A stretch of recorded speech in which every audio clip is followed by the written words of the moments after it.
Cara untuk mengawali pertemuan kita ya di semester ini ya 2 semester ke depan ini 1 tahun ini, saya sebelum nanti menyampaikan beberapa hal, saya minta Pak Filiman bisa kesaksian karena dia ini paling senior di antara saudara. Jadi pelayanan ini sudah berjalan tahun ke-15 ya Pak Filiman. Silakan Pak. Mana Mbak Desi tadi mic-nya? Ya. Ya, silakan Pak.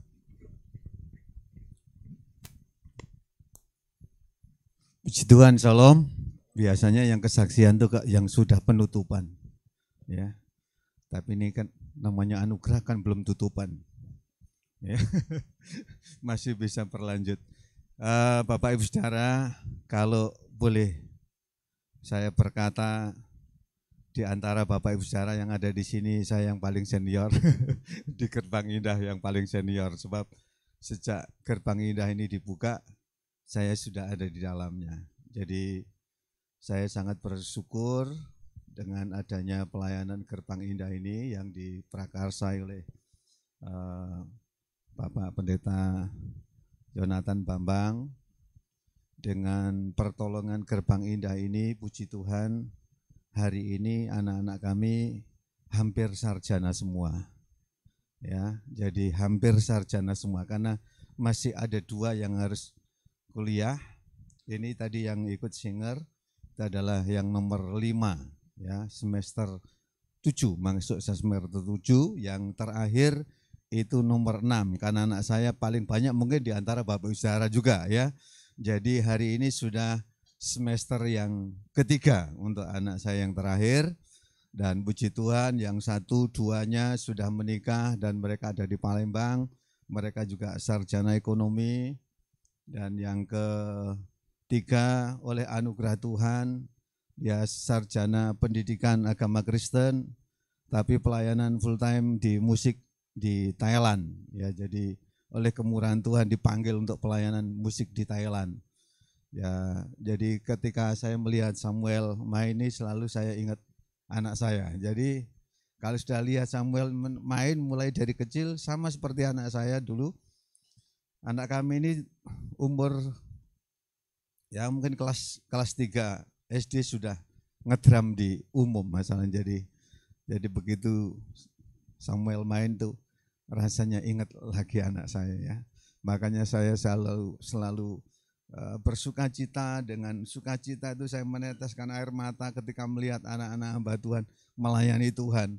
Karena terus terang Bapak Saudara bukan sedang pamer, ya di pelayanan kami semua yang melayani sebagian besar adalah anak-anak. Jadi anak-anak kami yang melayani, ada singer, ada WL, ya yang musik, oleh karena anugerah Tuhan. Jadi saya merasakan luar biasa anugerah Tuhan melalui Gerbang Indah ini, sekalipun ya satu tidak ikut Gerbang Indah, yang di Thailand tidak ikut Gerbang Indah, tapi saya percaya dengan Gerbang Indah ini ada 5 yang ditolong. Jadi sehingga hari ini anak kami hampir sarjana semua. Jadi Pak Saudara doakan ya. Ya bapaknya katanya sarjono sudah ya. Puji Tuhan. Jadi oleh karena anugerah Tuhan juga perjalanan cukup panjang ya, sekalipun tertatih-tatih masih tetap berusaha untuk bisa menyelesaikannya ya. Dan doa kami untuk Gerbang Indah biarlah Tuhan terus memakai dan memberkati orang-orang yang sudah berjuang untuk Gerbang Indah ini. Dan karena ini merupakan anugerah Tuhan, jadi saya juga dikasih anugerah Tuhan. Saya bukan seorang musisi, bukan juga seorang komposer ya. Tapi Tuhan kasih talenta untuk ngarang lagu ya.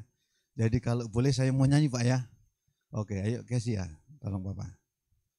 Bisa enggak main ini? Kalau enggak bisa nanti karena keyboardnya beda. Ya.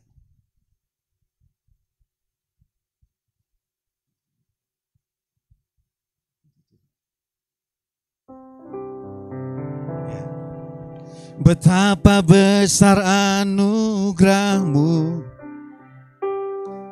tak dapat ku mengukurnya. Betapa dalam kasih-Mu, tak terselami. Ajarlah aku memahami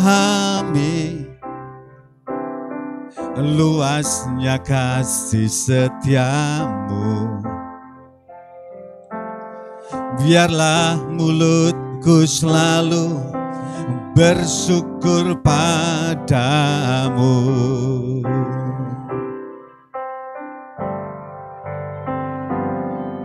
Betapa besar anugerah-Mu, tak dapat ku mengukurnya. Betapa dalam kasih-Mu, tak terselami. Ajarlah aku memahami luasnya kasih setia-Mu. Biarlah mulutku selalu bersyukur padamu.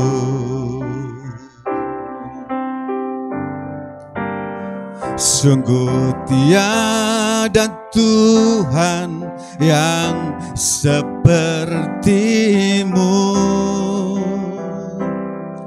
di dalam hidupku. Hanya Engkau Tuhan ku percaya. Sungguh tiada batasnya kasih setia-Mu Tuhan. Ku rasakan sekarang tiada Tuhan yang seperti diri-Mu. Ini salah satu pujian yang sering dinyanyikan di gereja. Hampir setiap hari Minggu selalu ada pujian yang kami karang. Jemaat-jemaat senang menyanyikannya ya. Mungkin kalau Bapak Syara biasa suka buka-buka di YouTube ya, itu ada di judulnya Trio Ajaib. Itu adalah lagu-lagu yang saya buat, sekalipun bukan saya yang menyanyi. Karena dengan teman ini nama saya dihilangkan ya. Enggak apa-apa, tapi itu semua lagu yang saya buat. Judulnya Kau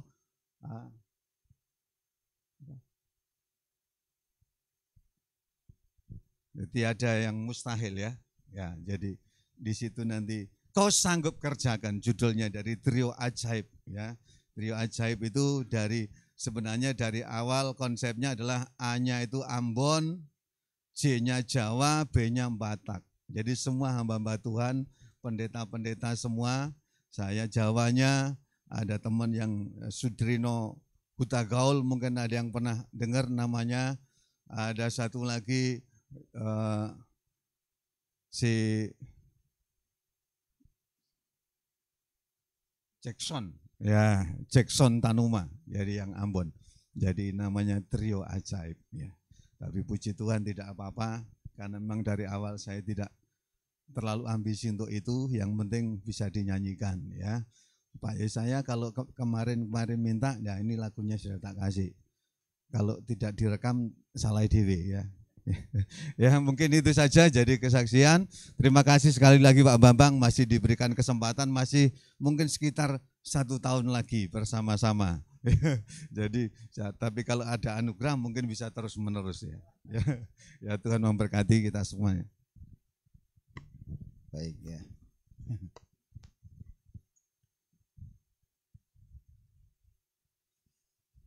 Saudara, jadi hamba Tuhan itu memang tidak mudah, apalagi kayak Pak Filemon itu anaknya 6.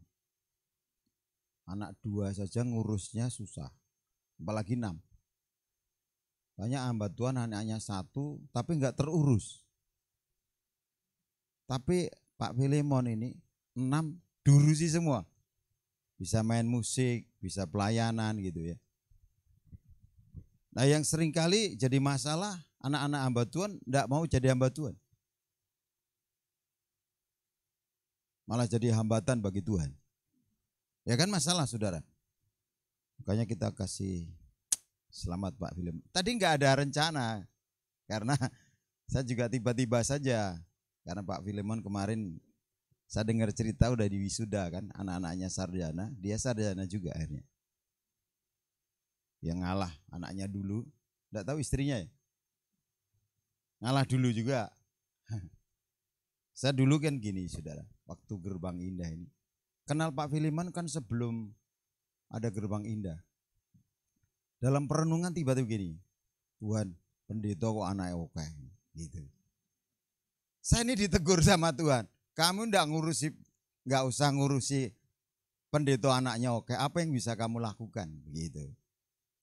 Akhirnya saya mulai kunjungi Pak Filemon di sana, adakan itu apa ya, acara-acara apa ya, doa, kemudian berbagi kasih di tempat Pak Filemon. Nah mulai hubungan terjalin. Tiba-tiba Tuhan kasih visi tentang pelayanan ini. Kita buka dulu saudara di 1 Samuel.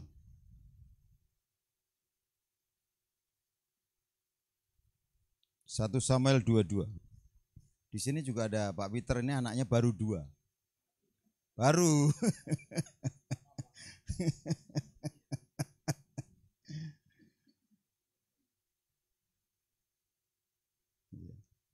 Satu Samuel 22.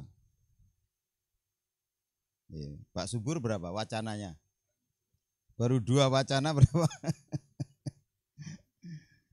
Ya. 1 Samuel 22. Saudara, ayat yang ke-6. Ini para imam di Nob dibunuh.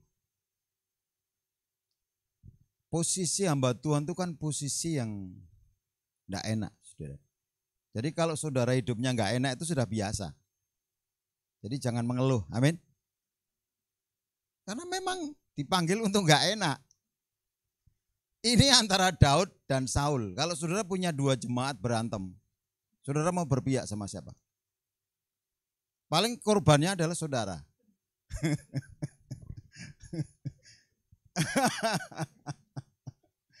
Iya. Antar majelis berantem. Akhirnya saudara yang dipecat atau dipindah. Nah ini, mari kita lihat ya. Ayat 6. Hal itu terdengar oleh Saul sebab Daud dan orang-orang yang bersama-sama dengan dia telah diketahui tempatnya. Adapun Saul ada di Gibea, sedang duduk di bawah pohon tamariska di bukit dengan tombaknya di tangan dan semua pegawainya berdiri di dekatnya. Lalu berkatalah Saul kepada para pegawainya yang berdiri di dekatnya, cobalah dengar, ya orang-orang Benyamin. Apakah anak Isai itu juga akan memberikan kepada kamu sekalian ladang dan kebun anggur? Apakah ia akan mengangkat kamu sekalian menjadi kepala atas pasukan 1000 atau atas pasukan 100? Sehingga kamu sekalian mengadakan persepakatan melawan aku. Dan tidak ada seorang pun yang menyatakan kepadaku bahwa anakku mengikat diri dengan anak Isai itu. Tidak ada seorang pun dari kamu yang cemas karena aku atau yang menyatakan kepadaku bahwa anakku telah menghasut pegawaiku melawan aku, menjadi penghadang seperti sekarang ini. Lalu menjawablah Doeg, orang Edom itu yang berdiri dekat para pegawai Saul, katanya, telah kulihat bahwa anak Isai itu datang ke Nob kepada Ahimelek bin Ahitub. Ia menanyakan Tuhan bagi Daud dan memberikan bekal kepadanya, juga pedang Goliat orang Filistin itu diberikannya kepadanya. Mari kita perhatikan nih kan, imam ini Ahimelek dia melakukan apa? Ayat 10 itu yang dia lakukan. Ia menanyakan Tuhan bagi Daud. Nah, kalau seorang apa? Hamba Tuhan ya, ada orang datang minta didoakan, pasti didoakan kan? Nah, sama seperti kalau musim-musim pilkada itu. Seringkali hamba-hamba Tuhan kan disalahpahami, berpihak sama dia. Makanya kita ini kan situasinya nggak nyaman jadi hamba Tuhan. Jadi kalau hidup nggak nyaman itu memang panggilan kita. Karena kita dipanggil berdiri di antara. Bukan hanya di antara Tuhan dan umatnya, tapi di antara nggak enak dan nggak enak. Saudara. Dia berikan apa? Bekal kepada Daud. Pedang Goliat juga diberikan. Lalu raja menyuruh memanggil Ahimelek bin Ahitub imam itu bersama-sama dengan seluruh keluarganya. Para imam yang di Nob, dan datanglah sekaliannya menghadap raja. Kata Saul, cobalah dengar ya anak Ahitub. Jawabnya, ya tuanku. Kemudian bertanyalah kepadanya, mengapa kamu mengadakan persepakatan melawan aku? Engkau dengan anak Ise itu, dengan memberikan roti dan pedang kepadanya. Menanyakan Allah baginya, sehingga ia bangkit melawan aku, menjadi penghadang seperti sekarang ini. Ini dakwaan yang Saul tujukan kepada imam-imam ya, secara khusus adalah siapa? Ahimelek. Ya, dianggap dia mengadakan persepakatan, persekongkolan untuk melawan Saul. Ya. Lalu Ahimelek menjawab raja, tetapi siapakah di antara segala pegawaimu yang dapat dipercaya seperti Daud? Apalagi ia menantu raja dan kepala para pengawalmu dan dihormati dalam rumahmu. Bukan ini pertama kali aku menanyakan Allah bagi dia. Sekali-kali tidak. Janganlah kiranya raja melontarkan tuduhan kepada hambamu ini, bahkan kepada seluruh keluargaku. Sebab hambamu ini tidak tahu apa-apa tentang semuanya itu. Baik tentang perkara kecil maupun perkara besar. Tetapi raja berkata, engkau mesti dibunuh Ahimelek. Engkau dan seluruh keluargamu. Nah ini saudara. Jadi hamba Tuhan ini posisinya nggak nyaman. Tidak tahu persoalannya. Ketika dia berbuat baik, disalah pahami. Saudara pernah ngalami? Ya, makanya anak saudara akhirnya karena melihat seperti itu nggak mau jadi pendeta. Sekolah STT, enggak mau. Disalahpahami melulu. Jadi pendeta itu enggak enak. Saudara ingin melanjutkan pelayanan? Yakin? Masih ada banyak kesalahpahaman di depan. Dan resikonya dikatakan apa? Dibunuh. Wah, belum tahu ini Pak. Kalau tahu gini kan aku kemarin enggak jadi pendeta. Lalu raja memerintahkan kepada bentara yang berdiri di dekatnya, majulah dan bunuhlah para imam Tuhan itu, sebab mereka membantu Daud. Sebab walaupun mereka tahu bahwa ia melarikan diri, mereka tidak memberitahukan hal itu kepadaku. Jadi imam-imam di Nob ini dibunuh karena apa? Tuduhan yang tidak berdasar. Dipersangkakan. Nah, dipersangkakan imam-imam ini berpihak kepada Daud. Padahal mereka berkata, loh apa salah saya, bukankah Daud itu menantu raja, orang kepercayaan raja, dan ini bukan pertama kali dia datang ke sini. Kami ini tidak pernah tahu persoalan besar atau kecil yang terjadi antara Saul dengan Daud. Tapi ngadepi konsekuensi dibunuh. Nah ini saudara. Ini yang namanya apa? Salib saudara. Salib ini. Tapi kalau hamba Tuhan salah didisiplin, malah banyak yang lari. Ini bukan salib.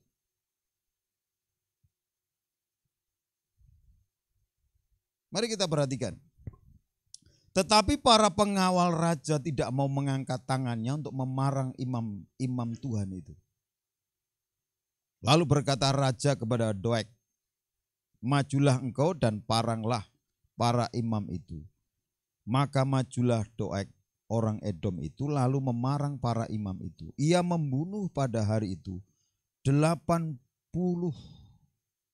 orang yang memakai baju efod dari kain lena. 85 orang imam mati hari itu. Saudara, kita lihat memang di dalam pelayanan itu ada Doeg. Nah ini saudara. Bisa apa? Dipakai untuk menghabisi. Makanya hamba Tuhan itu seringkali malah bertarung sesama hamba Tuhan. Saling menjelekkan hamba Tuhan yang lain.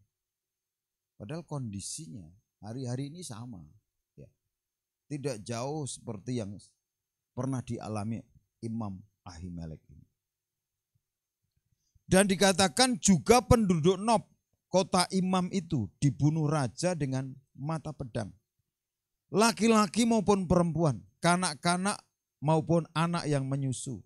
Pula lembu, keledai dan domba dibunuhnya dengan mata pedang. Jadi yang tidak bersalah pun ikut dibunuh, saudara. Saudara ini sudah pernah mengalami pembunuhan belum? Nah ini salahnya. Seringkali saudara jadi hamba Tuhan itu adalah rentan yang namanya mengalami pembunuhan karakter. Kalau gemuk katanya nggak pernah puasa. Kalau kurus tidak diberkati.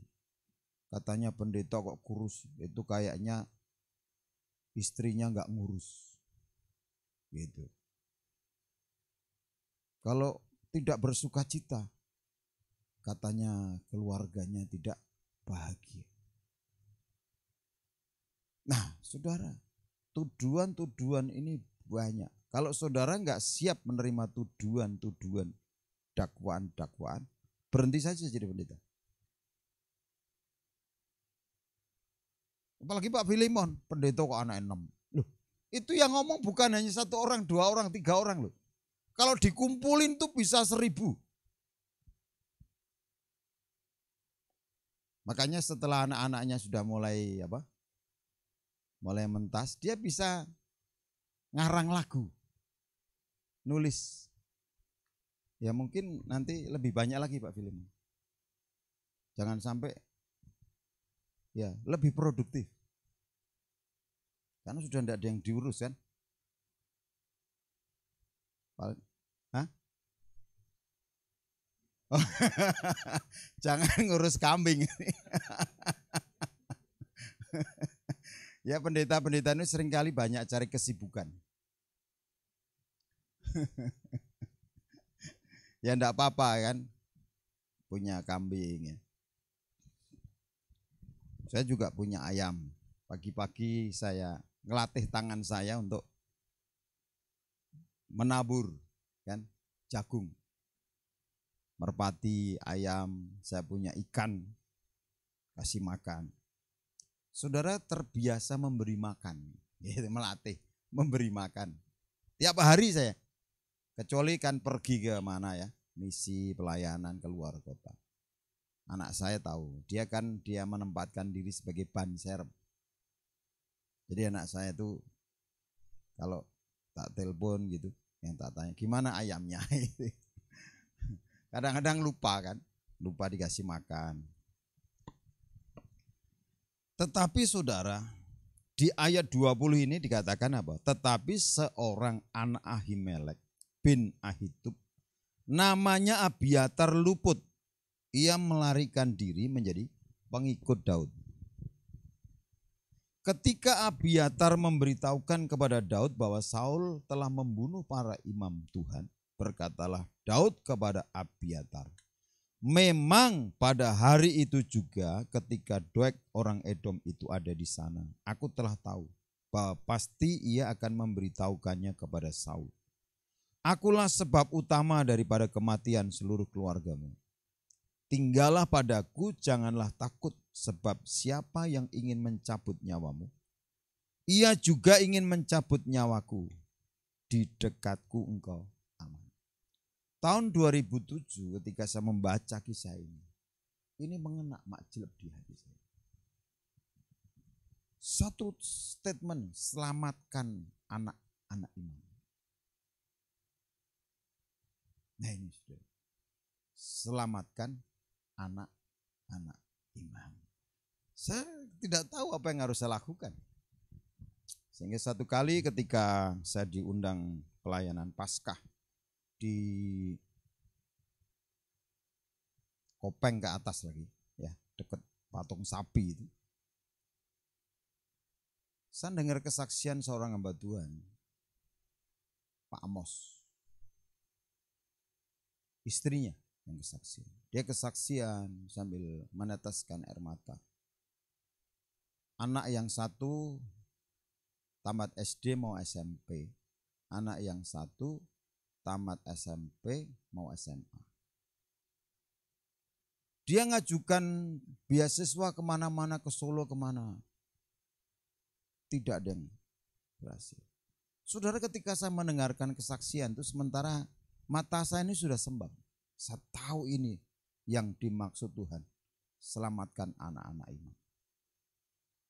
Begitu dia turun, saudara, karena dia dengan meneteskan air mata. Saya dikasih mic dan saya ini kalau air mata jatuh itu berarti ada sesuatu yang Tuhan taruh di hati saya. Dan saya berkata, Ibu, saya tahu ini jawaban Tuhan buat saya. Karena sekian hari ini saya itu resah. Apa yang dimaunya Tuhan menyelamatkan anak-anak imam. Dan saya berkata, mulai hari ini saya tahu saya harus lakukan. Dan nanti 2 anak ibu kami beasiswa. Sehingga saya umumkan sejak itu. Saya kumpulkan beberapa rekan, pengerja, kita mesti memberkati hamba-hamba Tuhan. Karena waktu itu, ya semua jemaat ajak membaca Kejadian sampai Wahyu. Dan saya berhenti di kisah ini. Ada yang harus dikerjakan. Dan akhirnya saudara, mereka oke, kita bentuk tim. Dan saya sebar info. Tetapi sebelumnya ini saudara, kami ini kan melayani 3 bulan itu pelayanan apa saudara? Makan siang gratis itu selama 3 bulan. Berbagi berkat terus. Bahkan waktu itu saya dipikir sama tetangga kiri kanan, sopir angkot, tukang becak, pikir saya itu mau nyalek saudara. Karena pada waktu itu rame-rame pendeta mau jadi caleg saudara. Saya bilang tidak. Karena apa? Itu waktu di mana saya menantikan sebelum saya terima jawaban ini. Saya melakukan sesuatu. Bahkan jauh sebelum itu kami sekian bulan, itu setiap bulan kan ada fellowship hamba-hamba Tuhan. 200. Ya, setiap malam sebulan sekali. Kalau tidak salah pas doa pengerja. Pak Filoman masih ingat ya? Di Diponegoro itu tahun-tahun 2006, 2007. Saya sebenarnya saya juga nggak tahu maksudnya gitu. Pokoknya lakukan saja, saya lakukan. Dan satu kali ketika beberapa kali saya melakukan ya, dan saya ngikuti SKGI di Surabaya, saya dengar kesaksiannya Pak Abraham Alek Tanu Saputra. Beliau memberkati 50 sepeda motor untuk hamba-hamba Tuhan di daerah.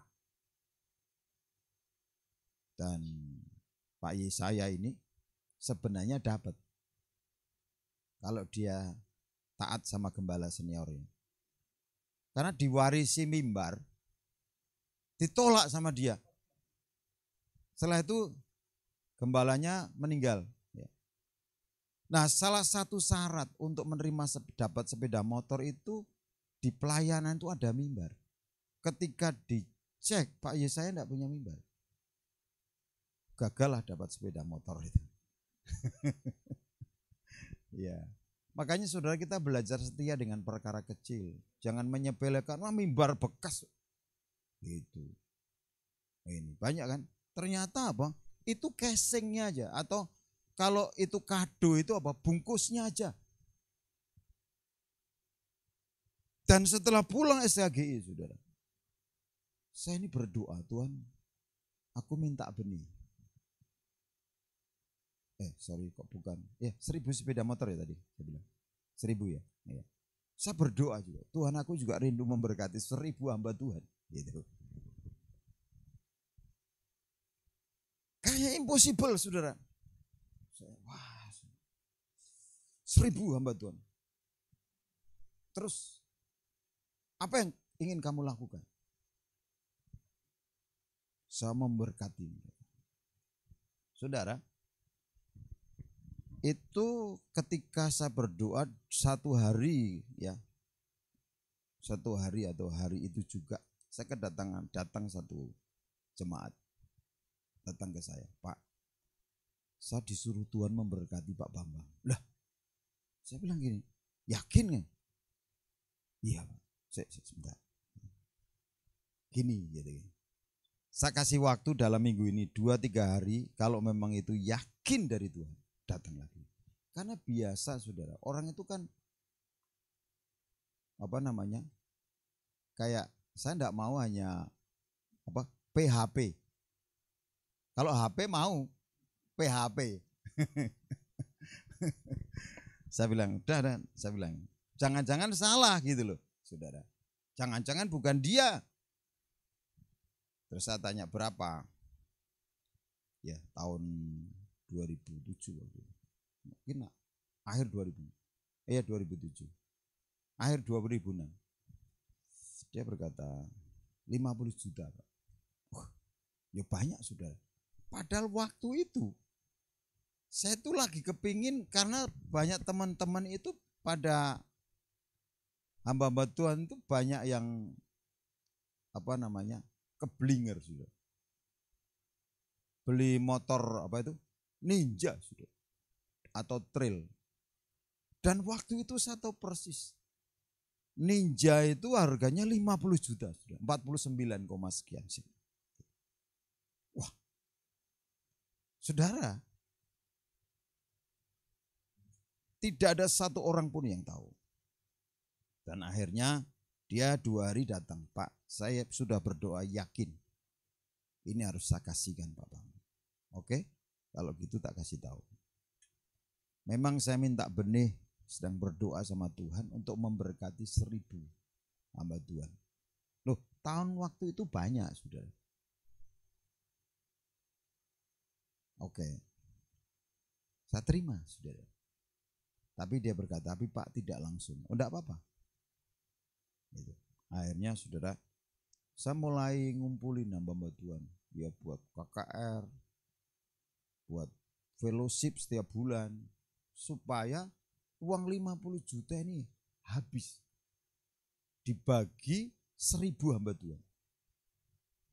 Jadi satu hamba Tuhan kebagian berapa? 50. Ini.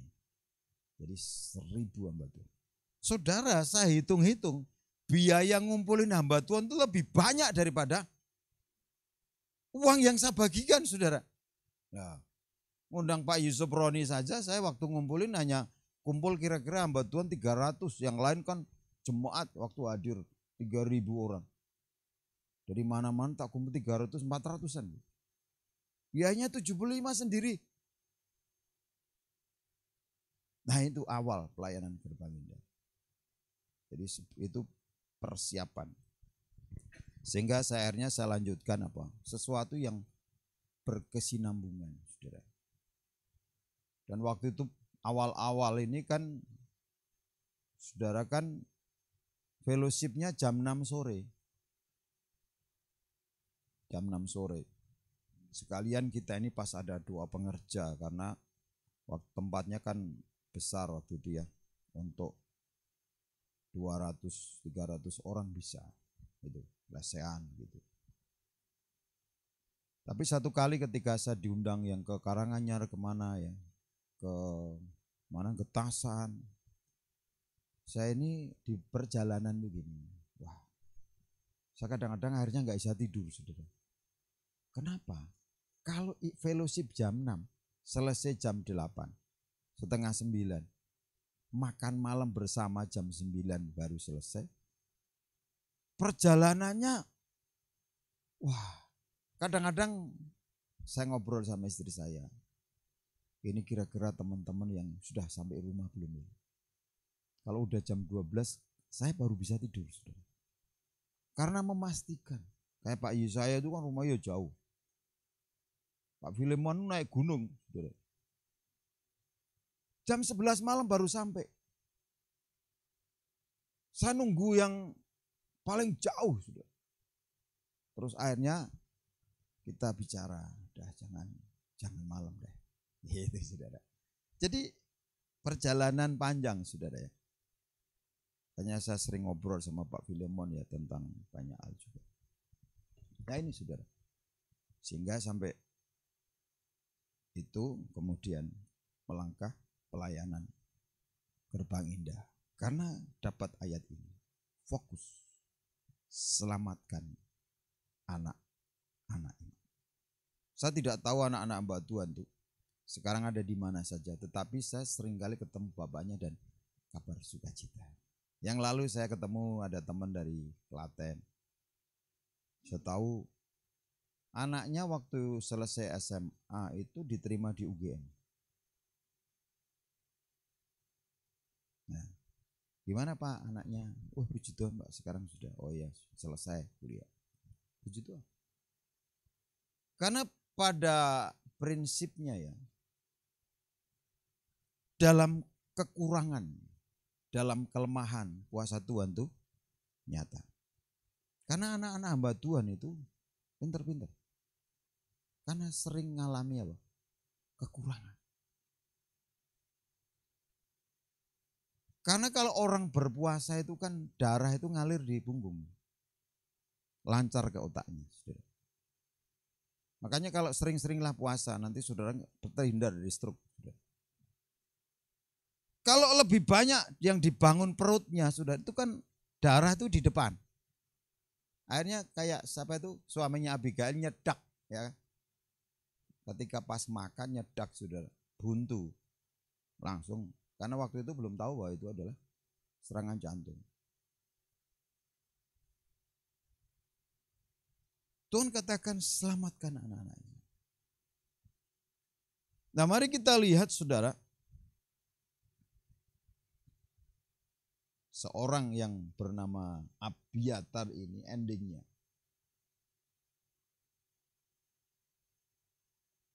Ya.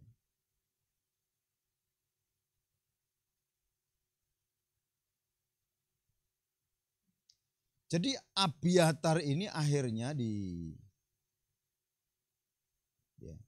kan ini ditemukan Daud ketika bapaknya, ibunya dibunuh oleh Saul, sekalipun yang membunuh adalah Doeg. Doeg ini bukan orang Israel tapi orang Edom.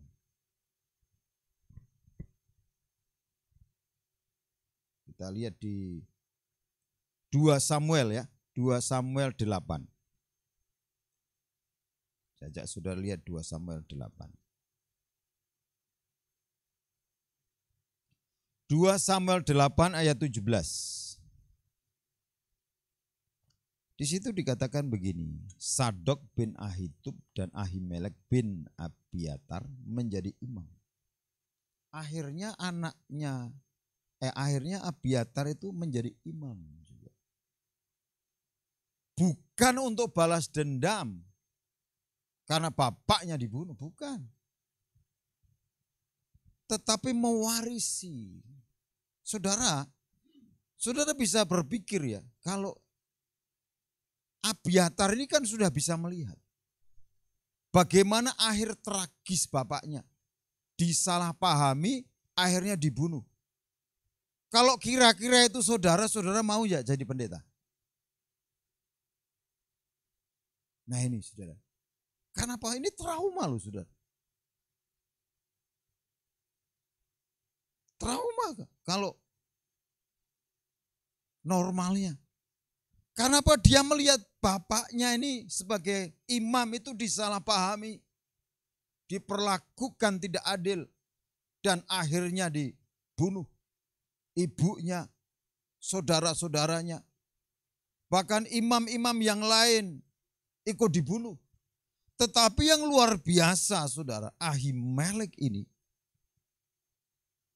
tidak terganggu. Jadi ini. Kenapa saudara? Panggilan. Ini namanya warisan.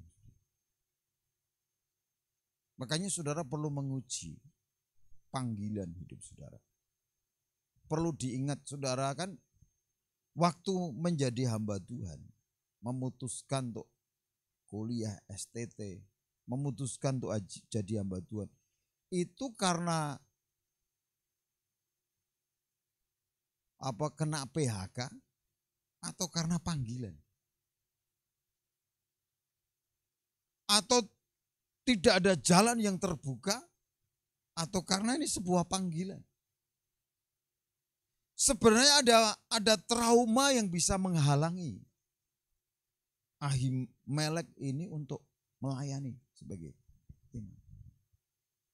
Tapi dari sini kita melihat bagaimana Ahimelek ini dia bisa menyelesaikan dirinya. Makanya saudara, kita ini jadi hamba Tuhan ini kan kita tahu bahwa kita ini akhirnya hanya jadi tong sampah. Kalau tong sampah itu isinya adalah bangkai, sampah-sampah, ya pasti tidak akan menjadi tong sampah yang baik. Tong sampah ini harus bersih supaya ada sampah itu bisa masuk. Kalau kita ini belum selesai dengan masa lalu kita ini belum selesai dengan konflik-konflik, dengan banyak hal saudara, kita tidak bisa melayani. Ahimelek ini tidak akan mungkin mau memutuskan menjadi imam kalau dia sendiri tidak selesai. Masa jadi imam hanya pikirannya dendam sama Saul. Padahal Saul itu mertuanya Daud. Makanya seringkali di titik tertentu kita ini akan diuji. Apakah masa lalu kita ini selesai atau enggak? Akan diuji. Lewat apa saudara? Lewat masa sulit. Bisa kelaparan, bisa kekurangan. Kalau kita itu ketika menghadapi masa sulit, masa lapar, saudara, dan kita ini tidak bisa menyelesaikan, kita akan terganggu terus di situ. Makanya Paulus itu kan mendisiplinkan diri dengan berkata apa? Hidup bagiku Kristus, mati adalah keuntungan. Itu dia punya statement ini, punya filosofi hidup. Itu bukan dibangun satu hari, 2 hari. Ini pengalaman hidup bersama dengan Tuhan. Dan dia tahu bahwa panggilannya ini adalah panggilan Tuhan. Dia dipanggil Tuhan. Maka saudara tidak pernah menemukan anaknya Paulus siapa, istrinya siapa. Dia fokus. Bukan berarti saudara tidak perlu ngurusi anak, ngurusi istri. Paulus karena belum menikah. Makanya kita perlu Apa yang menjadi tanggung jawab yang Tuhan berikan kepada kita? Kita harus selesai. Kemudian lagi saudara, di kisahnya Abiatar ini juga di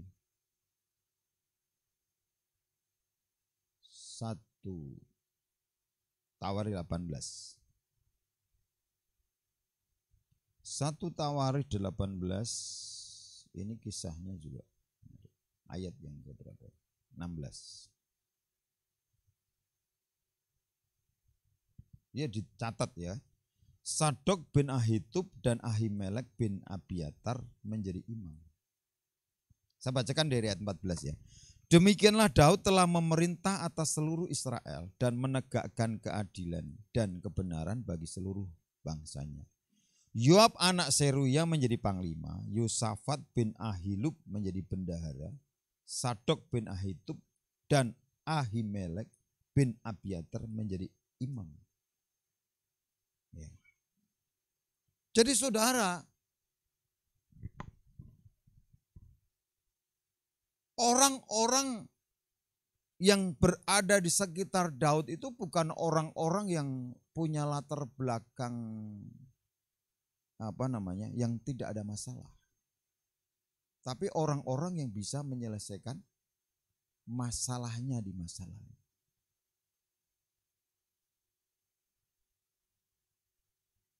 Kayak Ahimelek ini saudara, akhirnya dia menempatkan posisi. Karena apa? Imam itu di perjanjian lama itu panggilan keluarga. Saudara.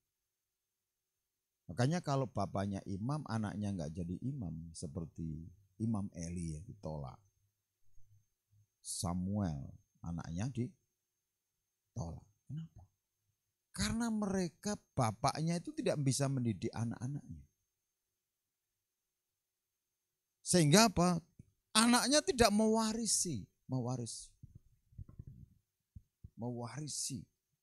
panggilan keluarga itu.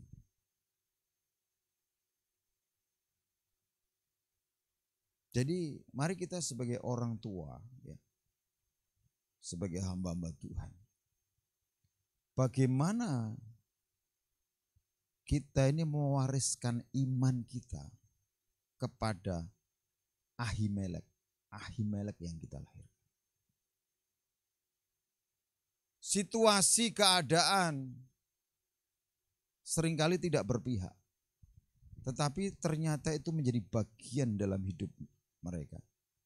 Tapi ternyata tidak mempengaruhi akan panggilan Ahimelek untuk melayani Tuhan. Sebenarnya paling gampang. Aku enggak mau. Kenapa? Kamu enggak ngerti. Bapakku itu mati karena disalahpahami. Dibunuh karena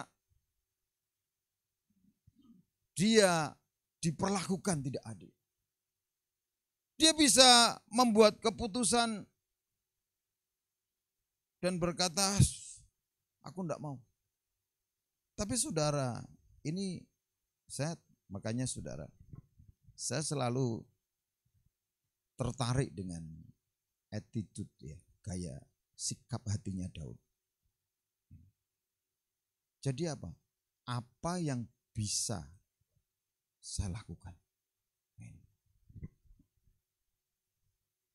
Karena tadi di ayat di 1 Samuel 22 kan dikatakan begini. Di ayat yang ke-23. Tinggallah padaku, janganlah takut, sebab siapa yang ingin mencabut nyawamu, ia juga ingin mencabut nyawaku. Di dekatku engkau aman. Jadi apa yang bisa dilakukan Daud terhadap Ahimelek ini? Dia diselamatkan. Selamat. Makanya Bapak Ibu Saudara, saya seringkali dalam banyak hal memberikan edukasi. Karena kan saya tidak ingin sebagai hamba Tuhan ini kita ini keluar dari patron dan panggilan. Dan juga motif, ya, motivasi. Ini kan penting sekali. Motivasi ini kan dasar untuk kita ini melayani, untuk kita membuat keputusan. Satu kali saya pernah kedatangan seorang hamba Tuhan. Dia ceritakan, dia juga awal-awal ya di Gerbang Indah. Dia cerita kalau dia harus membayar uang gedung. Pak, bisa nggak saya meminjam uang gitu, untuk bayar uang gedung? Saya dengerin semua. Tiba-tiba hikmat, saudara.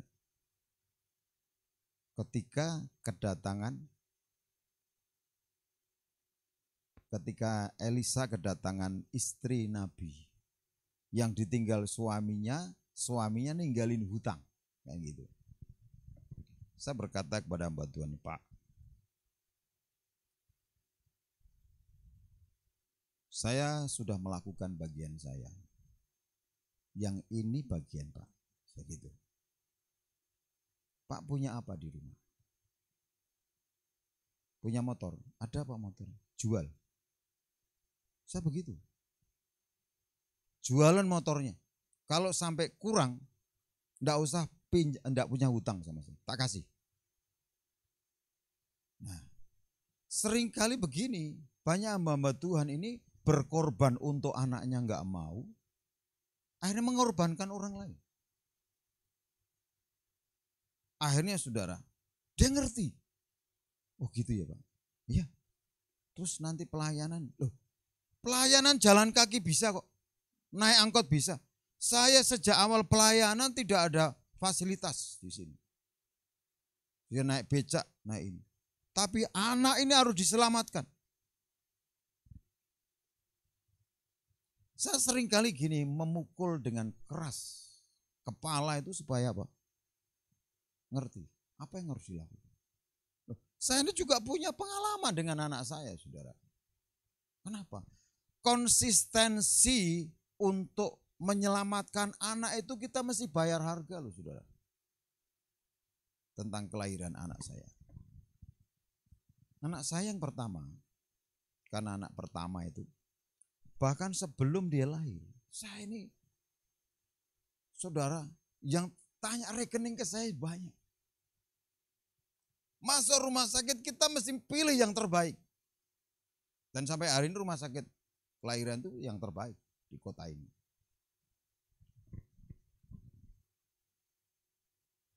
Begitu lahir juga mengalir, saudara. Dan 1 tahun kemudian, 11 bulan, anak saya yang kedua lahir. Tak punya apa-apa. Tapi sebelum lahir, saya ini dikasih hikmat untuk menyampaikan bahwa dengan anak itu mesti memberi yang terbaik. Bersikap adil gitu. Nah, saya ketika anak saya yang kedua lahir, saudara, saya ini dituntut dari apa yang saya ucapkan. Sama istri saya bilang, iya ya. Aduh, saya tuh nyesel juga kenapa khotbah itu kemarin gitu. Adil sama anak. Dan akhirnya saudara, kami ini hampir putus asa. Karena apa? Anak yang kedua kan nanti pasti dimaklumi. Anak pertama di rumah sakit yang terbaik, anak kedua di bidan gitu, yang biayanya lebih murah. Tapi saya berkata sama istri, tapi nanti satu kali anak ini akan bertanya, kenapa kakak lahir di sini kok aku di sini? Saya ingin menyelamatkan luka anak saya. Dan lebih lagi yaitu bertanggung jawab dengan apa yang saya khotbahkan. Kemudian kita nego lagi, apakah kita ke RSI? Saudara ngerti RSI kan? Di sana lebih murah gitu. Nanti orang bertanya gimana, masa pendeta anaknya lahirnya di RSI gitu. Ya bukannya boleh nggak boleh. Daripada kita menjawab pertanyaan banyak orang. kita tarik lagi. Itu lagi kita ya ke rumah sakit yang lebih rendah lagi gitu saudara. Terus akhirnya Roh Kudus itu baik, menuntun saya langsung belok aja ke rumah sakit di tempat anak saya pertama lahir. Bahkan orang banyak heran, kok pendeta kok lahir anaknya di situ. Gitu. Kadang-kadang mungkin kita ini pendeta sok enggak dipercaya kan. Gitu saudara. Gitu. Pertama harus saya bilang, saya tidak mau ada pertanyaan di belakang hari. Anak kita yang kedua nanti tanya kenapa kakak di sini, aku di sini. Gitu. Akhirnya betul, saudara. Kami harus mempertanggungjawabkan apa yang saya khotbahkan. Dan akhirnya di rumah sakit yang sama. Nah, anak saya yang kedua ini, saudara, itu membuat saya lagi tambah deg-degan, saudara. Karena dokternya berkata, nanti ini lahir paling jam 2. Ditinggal seminar di Jogja. Ya, ngisi seminar. Setengah 12. Dia udah mau lahir. Di rumah sakit, saudara. Yang ya seperti gladiol itu. Kalau ada bayi ditangani suster kan rugi besar.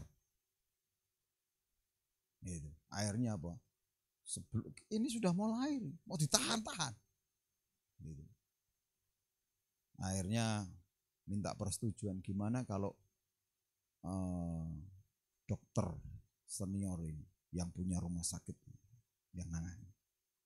Dan memang beliau sudah meninggal. Beliau ini sudah tidak nangani. Tetapi karena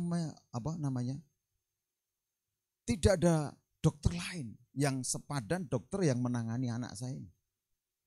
Gitu. Akhirnya kami setuju, saudara. Jadi saudara bukan hanya bayar 1 dokter, bayar 2 dokter, saudara. Kemut-kemut ini. Kan diuji, saudara. Diuji iman. Saya akhirnya ngerti ya. Dan akhirnya apa yang ada pada saya? Saya hanya punya HP. Semua data saya kosongin semua. Saya kosongin. Karena jual mobil tidak bisa, mobil leasing, saudara. Saya kosong. Saya siap. Berarti inilah yang kupunya. Lepas. Dan tapi akhirnya saya, kenapa ya? Sepanjang hari enggak ada orang datang. Enggak ada rekening masuk. Saya terus tanya, jam 2 ini saya bangun, saudara. Karena besok harus sore pulang. Gitu. Atau tambah 1 malam, tambah biaya lagi. Akhirnya kami sadar, saya bangunkan istri saya.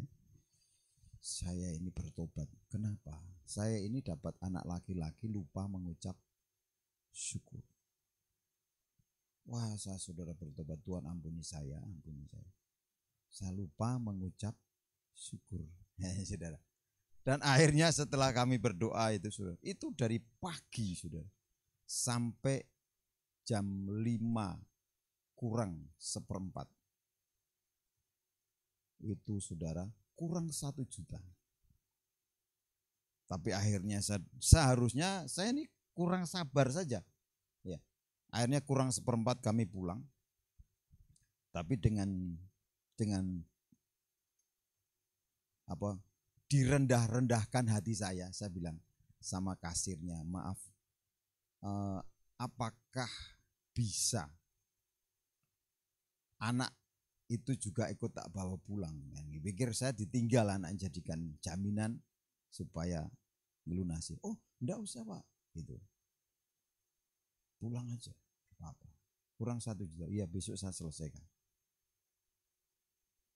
Betul saudara, saya pulang sampai rumah ada 1 orang datang. Dia memberkati saya satu juta. Persis. Selesai hari itu. Tapi apa? Saya kehilangan kesabaran. Kurang seperempat aja nggak sabar. Dan akhirnya besok pagi-pagi saya selesaikan. Nah, saudara, kita hamba-hamba Tuhan ini kan kalau khotbah, kita harus ngerti khotbah kita dulu. Jangan khotbah itu untuk orang lain, saudara. Apalagi sekarang ada YouTube kan, disimpan di YouTube. Wah, seneng banyak pendeta itu kalau lagi khotbah aja kayak hebat-hebat sendiri ya. Paling hebat. Tapi begitu ngalami masalah, itu dipertanggungjawabkan, saudara. Dan akhirnya, saudara, saya bisa ketika ya, saya bisa hari ini bisa memberikan porsi yang sama terhadap anak-anak saya. Tidak ada masalah buat mereka. Karena itu aja. Saya ingin memberikan yang terbaik dan saya harus adil terhadap mereka. Karena saya tidak mau ya menjadi pematik konflik. Nah, mari kita perhatikan, saudara. Ada masa-masa yang dilewati oleh anak-anak kita ini sama seperti Abiatar. Karena apa? Orang tua itu enggak sempurna. Dan orang tua ini kan tidak bisa memproteksi, melindungi, mendampingi 24 jam. Dan ada masa di mana konflik yang ada di dalam jiwanya itu tidak bisa dikeluarkan, saudara. Dan kalau konflik psikis ini ya tidak bisa selesai, akan mempengaruhi. Sekalipun dia nantinya akan jadi imam. Makanya kan tanggung jawab orang tua ini kan bukan hanya memperanakkan, saudara. Lah, tapi kan Tuhan berkata beranak cucu dan bertah. Bukan hanya beranak. Tapi ada hal yang lebih. Karena apa? Tuhan ini memberikan teladan itu adalah orang apa? Israel. Tuhan berkata kepada orang-orang tua itu Sema Israel. Sema Israel itu isinya apa? Kasihlah Tuhan Allahmu dengan segenap hatimu, dengan segenap jiwa. Dan dikatakan ajarkanlah kepada anak-anakmu dan anak-anak dari anak-anakmu. Ketika di perjalanan, ketika kalungkan di leher, itu Sema Israel. Supaya apa? Anak-anak itu mengasihi Tuhan dengan segenap hati, segenap jiwa, dengan segenap kekuatan. Dan inilah tanggung jawab kita sebagai orang tua. Karena apa? Jangan sampai anak-anak ini menjadi anak-anak yang tidak bahagia. Kita tutup dengan satu statementnya apa yang ditulis oleh Rasul Paulus di dalam Efesus pasal yang kelima.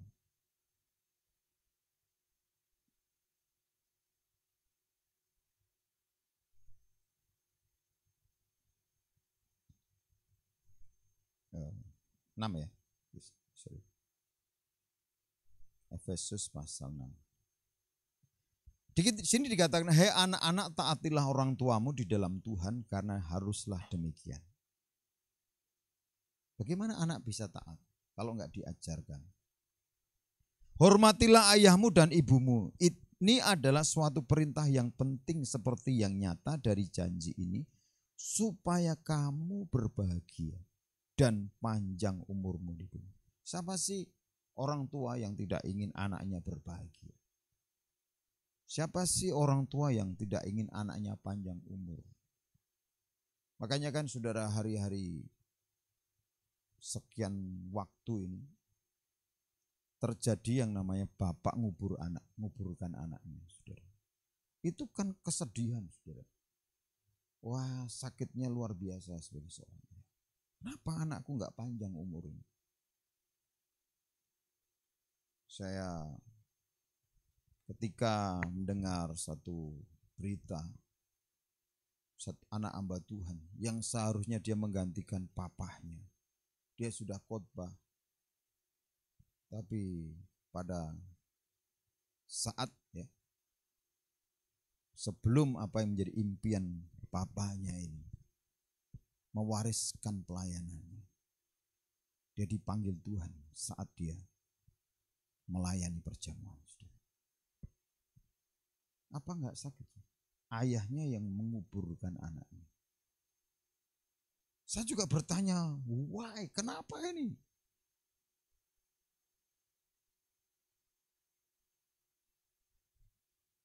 Saya yakin Bapak Ibu Saudara ingin melihat anak-anaknya berbahagia, panjang umur, melihat cucu-cucunya.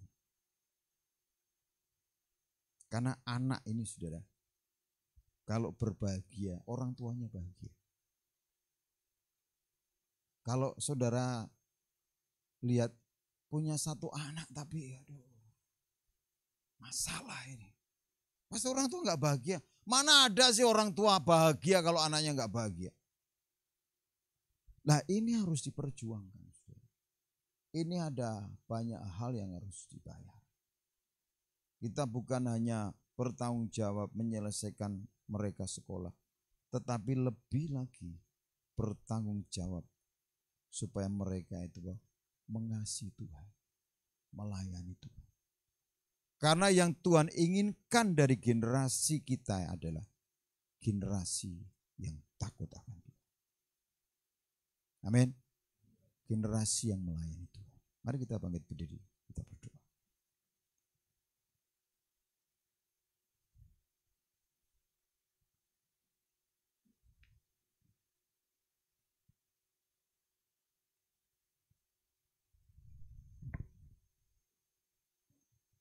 Terima kasih Tuhan. Sebab aku ini adalah hamba-hamba-Mu ya Tuhan. Bila seperti yang Tuhan mau, kami jadi orang-orang tua yang bisa mewariskan nilai-nilai kehidupan. Ora pataka shikiri tikura nama shikiri.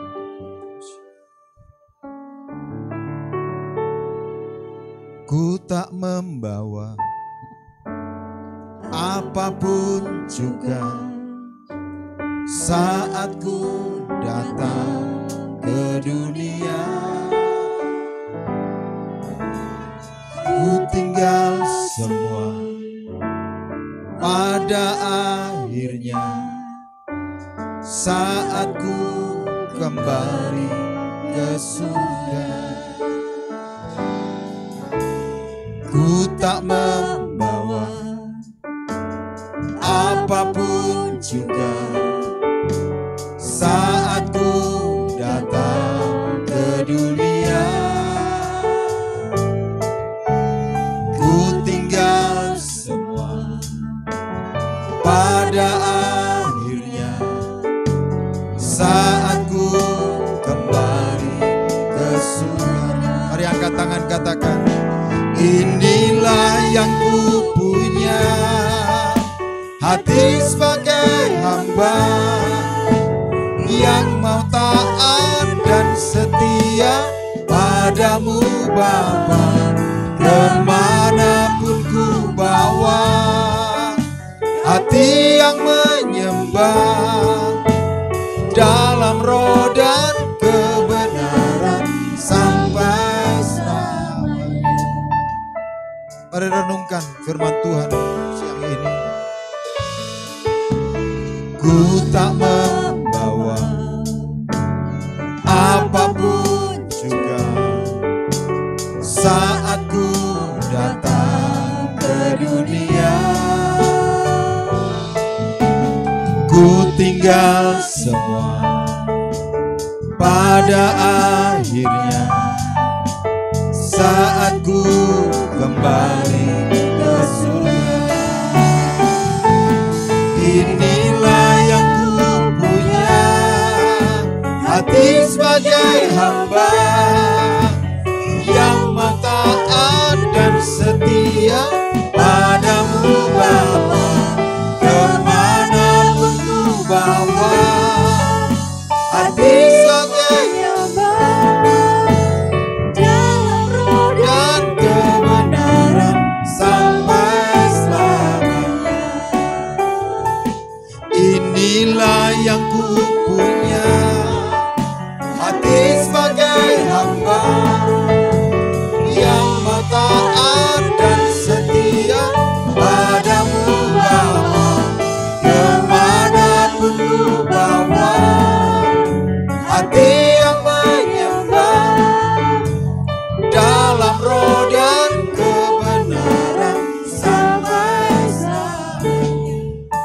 Bapak Ibu Saudara yang dikasihi Tuhan.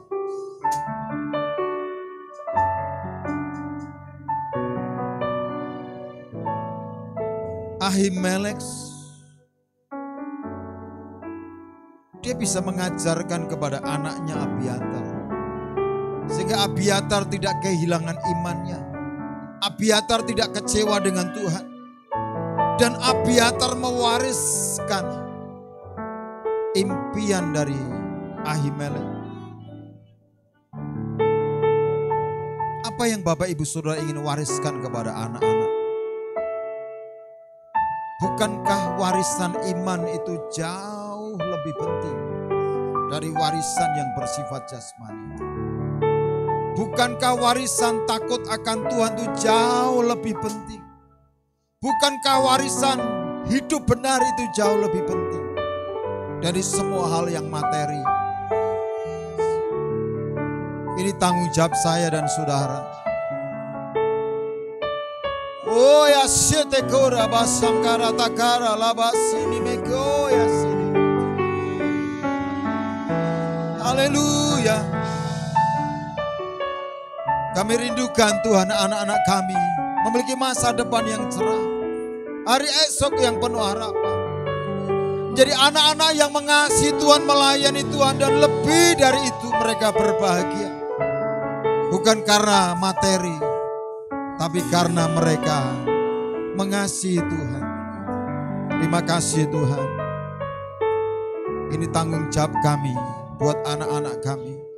Bukan hanya menyelesaikan studi mereka, tapi lebih dari itu, membawa mereka bergaul karib dengan Tuhan. Membawa hidup mereka melayani Tuhan. Tidak kecewa dengan keadaan, dengan situasi apapun.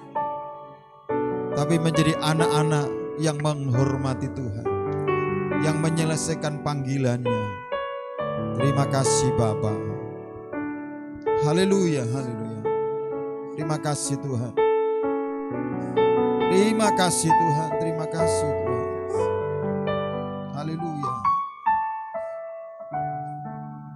Sebab aku percaya, bukan karena melihat, namun karena firman-Mu yang selalu digenapi di hidupku.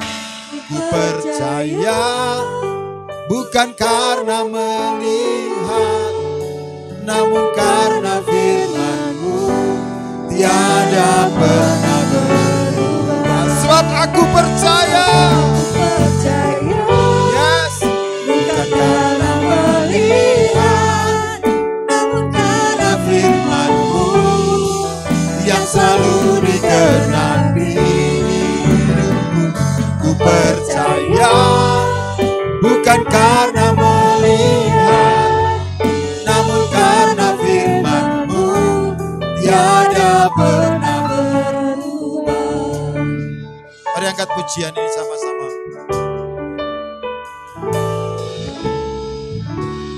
Kekuatan di hidupku, ku dapat di dalam-Mu. Kau teguhkan hatiku, tiada yang mustahil bagimu. Kekuatan di hidupku, mari dengan iman berkata, ku dapat di dalam-Mu. Kau teguhkan hatiku, tiada yang mustahil bagimu. Mari angkat tangan katakan, aku percaya, bukan karena melihat, namun karena firman-Mu yang selalu digenapi di hidupku. Ku percaya, bukan karena melihat, namun karena firman-Mu tiada pernah berubah. Sebab aku percaya,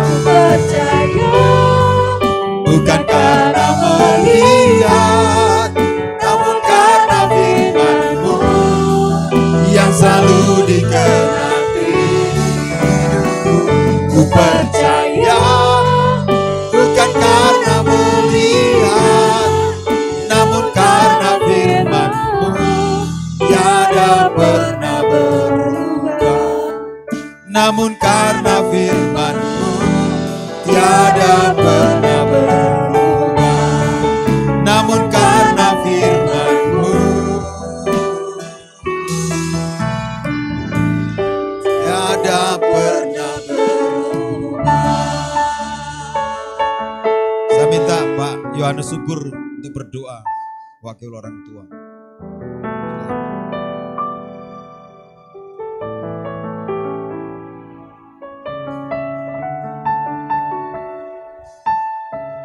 Hati kami penuh ucapan syukur siang ini. Kami dipuaskan dengan firman Tuhan. Kami ditegur, kami dinasihati, supaya kami bisa mendidik anak, supaya kami menjadi orang yang baik, menjadi orang tua yang menjadi contoh, supaya kami juga bisa mengkhotbahi diri sendiri, tidak hanya berkhotbah untuk orang lain.